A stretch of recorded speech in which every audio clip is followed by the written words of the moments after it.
கல்யாணக்கான பிரமல பாத்தீங்கன்னா ஸ்வேதா மணமேடையில வந்து உட்காந்துறாங்க. அப்ப கல்யாண மாப்பிள்ளையும் மணமேடையில இருந்து உட்காந்துறாங்க. அப்ப யாகம் வளர்க்கறத பார்த்துட்டு அந்த நெருப்பை பார்த்ததுமே எனக்கு நெருப்பை பார்த்தா பயமா இருக்குன்னு சொல்லிட்டு ஒரு மாதிரி பண்றதை பார்த்து அங்க உள்ளவங்க எல்லாரும் பயங்கரமா ஷாக் ஆறாங்க.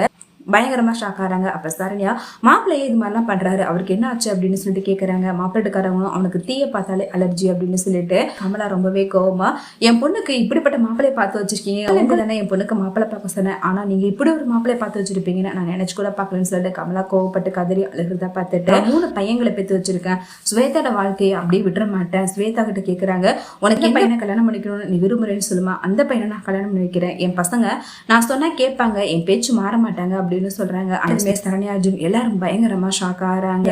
தயவு செய்துங்க அவசரப்படாதீங்க, நம்ம பசங்க மனசுல என்ன இருக்குன்னு தெரிஞ்சுக்காம நீங்க அவசரப்பட்டு வாக்கு கொடுக்காதீங்க அப்படின்னு சொல்றாங்க. உடனே அவர் ரொம்பவே கோவப்பட்டு, என் பசங்க என்ன சொல்றாங்களோ அதுதான் கேட்பாங்க, அப்படிப்பட்ட பசங்க தான் நான் வளர்த்திருக்கேன்.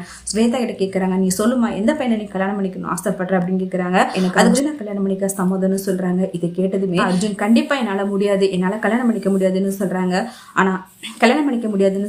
ஆனா அர்ஜுனுடைய அப்பா, என் பேச்சு நீ மீறக்கூடாது, நான் சொன்னது மட்டும் தான் நீ செய்யணும், போயிட்டு ஸ்வேதா கழுத்துல தாலி கட்டுன்னு சொல்லிட்டு ரொம்பவே கட்டாயப்படுத்துறாங்க.